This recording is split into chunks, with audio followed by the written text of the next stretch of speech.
I'm from Texas and was planning on moving to OH to live with my mum, but before I moved, she told me that when she was in the house one time by herself, midday, that she heard a growl come from upstairs. She said that she ran upstairs yelling and checking all the rooms. I honestly thought that she was just joking, but about a month later, I moved in and I started school. So there were times that I was home by myself and everything was just normal. I hadn't heard anything, so I started to think that she was just full of it and scared because she was by herself with the accompaniment of her boyfriend every now and then. I just finished a study sesh at the library around 7:30 and my mum said that she was working late. By the time I got home, it must have been about 7:45 and during the winter time, so the sun was already set. I went inside, only the kitchen light on, and started eating a snack while just leaning against the counter. I looked towards the dining room where it was dark and I don't know why, but I just started to feel uneasy. So I went to turn on the light. As I was walking back, I was passing the stairs and it sounded like someone was running down the stairs all of a sudden. So I stopped, thinking that it was the neighbors or the house settling, and then I started walking past the couch and I heard really heavy breathing, like if someone literally just got through running a marathon. I stopped, listened, but after a while it was gone, so I just decided to ignore it and I go back to the kitchen to finish my snack. And as soon as I leaned against the counter again, something growled at me from the other side of the wall. I stopped what I was doing at that point and I was slightly peeking around the corner, and it growled at me again, even louder this time. It was at this point that I ran outside to my car and I sat in it, watching the house for the next 2 hours until my mum came home. I told her what happened and she believed me, but her boyfriend just laughed in my face. It's been a good 7 months now and we've heard the growl 2 other times, and we felt awful energy towards the dining room and the living room too, and to be honest, I really have no idea what to do.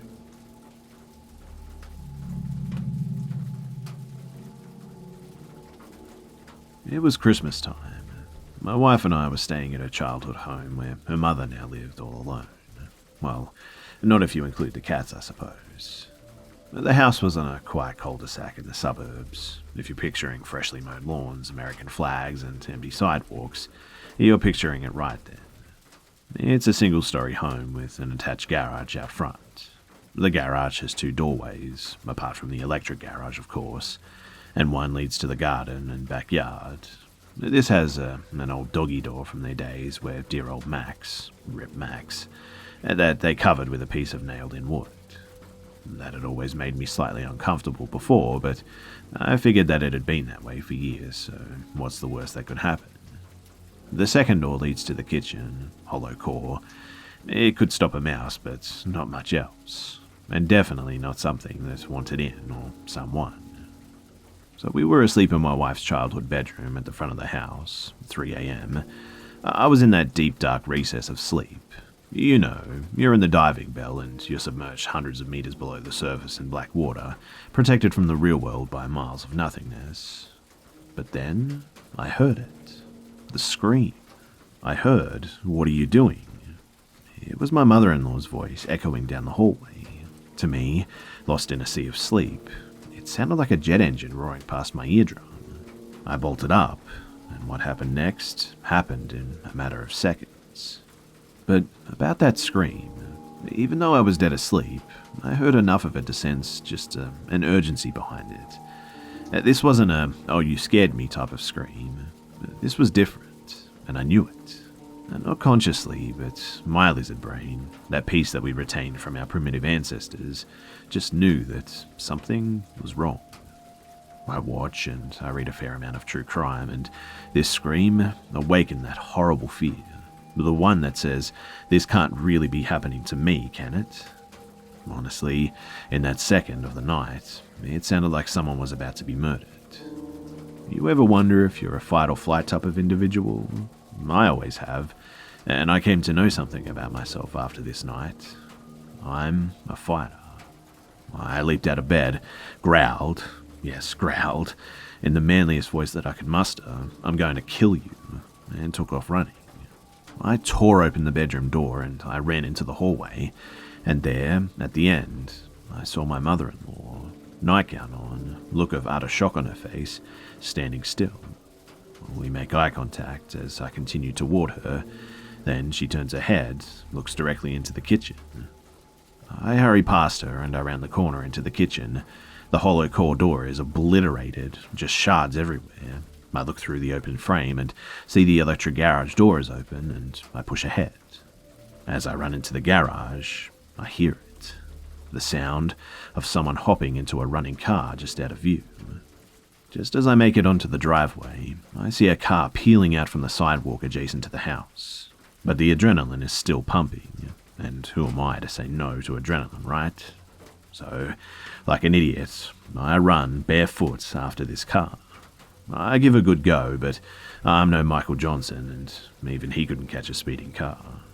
It soon vanishes down the street, and I'm left all alone, just standing there.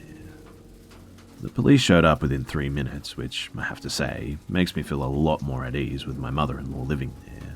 They took our statements, and my mother-in-law said that she heard a noise, the hollow core door being kicked in, and walked into the kitchen where she encountered the burglar, a small-framed woman. The police theorized that she was working as a part of a team. Her job was to squeeze through the doggy door, kick in the hollow core, and open the electric garage for her accomplices. According to the police, the burglars most likely thought that nobody was home.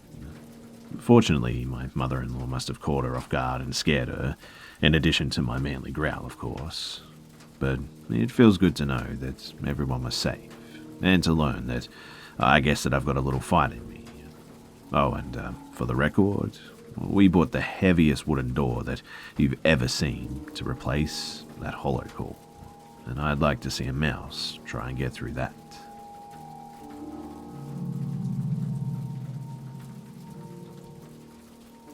I'm a scrawny teenager who looks pretty sketchy most of the time, so I have weird encounters relatively often, if I'm being honest. But even this was a new one for me, though. So I'm at the mall, and there's a store called Spencer's. For those who don't know, their back wall is basically just covered in sex toys. I'm walking out of the store opposite from the Spencer's, and I see a 35-year-old man with 2 4-year-old girls walking into it. I don't know his name, so we'll just call him Psycho, and I try to help him out, so I say, "That's not the kind of store that you want to bring a little girl into." And the Psycho responds with, "Why can't you mind your own damn business, you little shit?" I walk away about 15 meters before saying, "Because there's a wall of dildos in the back," and continue walking. I turn around to see his reaction, only to see Psycho starting to run towards me. I break into a sprint to hopefully not get murdered by some random nutjob, and hear from behind me, "Get back here." I turn my head to see how far he is, and his face is just the colour of a lobster. After running 100 meters or so, I don't see Psycho anymore, and assume that he went back to the 2 4-year-olds that he left in the sex shop. I was sorely mistaken. It turns out that someone called mall security because a 35-year-old tried to grab a teenager, and the place was swarming with mall cops by the time that I head back to see what happened to his kids. They found him near the last area that he had seen me, still trying to find me, mind you, and escorted him out of the mall without his children. I still have no idea what happened to them, but the fact that they were separated like that makes me very suspicious.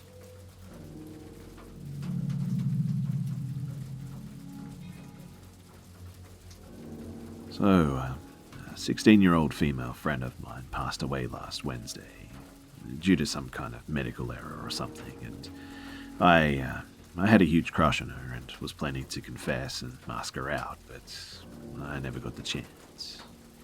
On Wednesday, she was taken to the ICU because her condition was worsening, and at 8 p.m, she passed away. I didn't know about it until the next day when my friend told me at school, and I was just so devastated. I cried for God knows how long.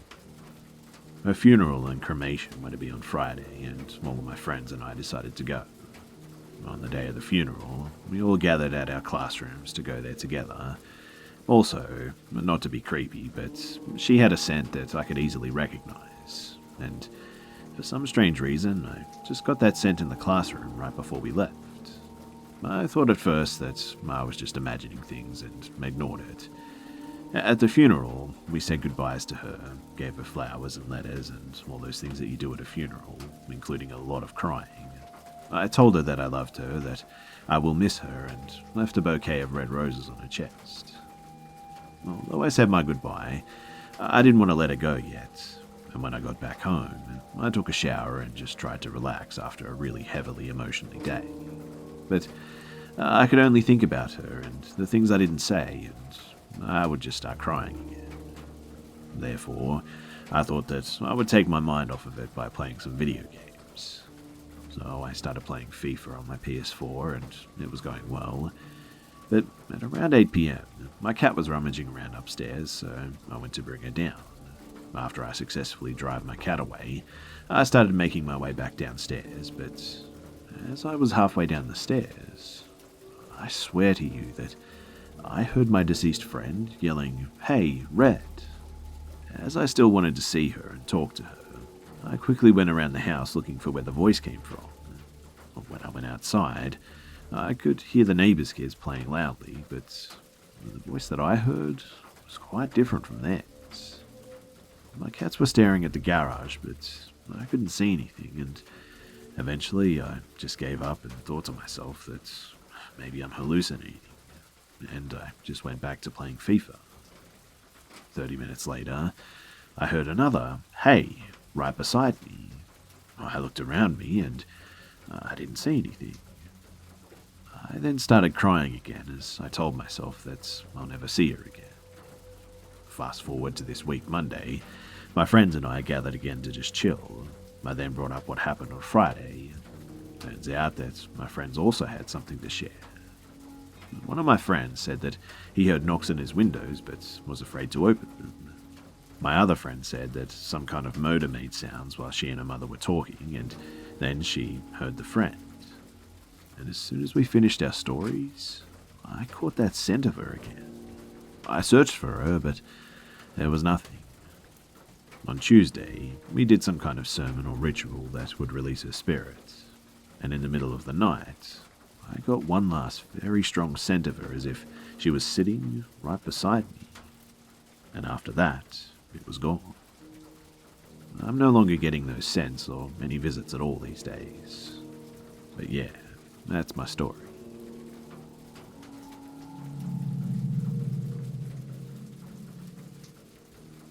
When I was in 5th grade, I recall going to McDonald's with my 2 twin friends and their mother. We were all standing in line just waiting to order. I was leaning on the wall behind me and just looking around. And this is when the altercation occurred. An old man was sitting at some sort of a counter or table thing close to the registers. I don't remember what he was doing, but I recall his pen dropping. He seemed to notice it, but as I stated before, he was old, so he had a hard time leaning down. Being the sweet little 10-year-old that I was, I did a small jog over to him, bent over, and I picked up the pen for him. And as I did, he smiled at me and said, "Good thing my zipper wasn't down, huh?" Being so young, I totally didn't understand what the hell he meant, so I just awkwardly agreed and laughed. Afterwards, I went back with my friends, ordered the meal, and waited at the table with them. I finally asked my friend's mum, "What does zipper wasn't down mean?" And she only gave me a confused look. When further pressed, though, I told her about the encounter, and she got so pissed that she tried to look for the man, but he wasn't there anymore. It wasn't until high school when I went back to that same McDonald's in which I remembered that experience and that disgusting old man again. Being in the army and growing as strong as I am, I probably would deck him in the face these days, but when I was a kid, I was much, much more vulnerable.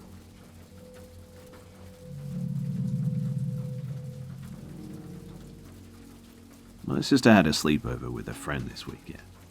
They were both down in the basement because of the rec room that we have there. It's a pretty cozy room with an old Xbox, an easel for painting, some old armchairs and comics and whatnot. My sister and her friend often play around there by themselves, just painting, playing Minecraft, usual 13-year-old stuff. We're pretty used to them being alone down there these days, and our basement isn't seen as creepy or unsettling in any way. On Friday night, however, our evening got interrupted by the girls scrambling up the stairs, shrieking like a couple of bats out of hell. "There's something in the basement!" my sister screamed. We'd figured that they just got spooked by a spider or something like that, so my parents went down to check, and the basement was empty. The girls were asked what all the fuss was about, and they told my parents the door handle to the basement just started rattling so hard the entire door started shaking. I later asked my sister what all the yelling was about too, and she showed me what had happened. She said, it was like someone was trying to rip the door off.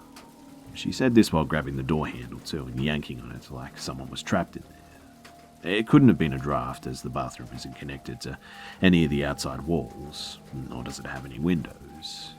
The girls were laughing and giggling like crazy from the excitement of getting spooked like that, and we left it at being just a weird but harmless occurrence. It did, however, remind me of something that I remember happening to me as a kid in that same basement. I must have been maybe 8 years old, I think, because I got my own key and was allowed to walk home on my own. I knew my parents were at work, so I unlocked the door and stepped inside. As I did, I looked at the basement door. The door has been removed now, and as I stepped inside, I saw the door handle start to rattle and the door opening. I got so scared that I just bolted out of the house straight over to my friend's house, bawling my eyes out the entire way. Once my parents came home and I told them what happened, they explained what a cross draft was and how that's the most likely thing that caused the door to open like that. And you know, I honestly believed them back then, but after this weekend, I'm not so certain anymore.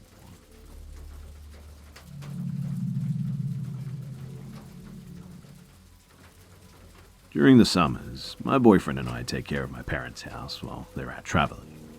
The summer of 2017 was extremely hot here, so we slept in our basement to just try and hide from the heat. My boyfriend worked as a handyman at the time and would get up at about 6 in the morning. I worked the register at a store in time, so we worked very different hours. But the morning in question went as one could expect. At 6 a.m, my boyfriend gave me a peck on the cheek to tell me that he was off to work and left me snoozing in bed. But about 2 hours later, I woke to a bang upstairs. I lay in bed, staring at the ceiling, groggy from sleep, and I heard the unmistakable sound of bare feet running on the hardwood floor. It started at the opposite end of the house and ran until it stood right over me, only to run back again. Being the lazy bum that I am, I texted my boyfriend from the bed. I wrote, "Haha, what have you forgotten this time? Need me to come and help?" And as I heard the footsteps run back and forth, my phone dinged, and it said, "What? I'm at work." As I read the message, I could feel my blood turn cold as the steps stopped right above me. My first thought was that someone must have broken in, so I grabbed an old bandy stick my parents had stored away and I started sneaking upstairs, ready to knock whoever had broken in the hell out. But when I did, an empty house greeted me. I felt the door just to be safe, and it was as locked as it had been the night before. I stood in our sunny living room where I had heard the steps stop, and suddenly my improvised weapon felt very obsolete. G'day mates, it's Busta here.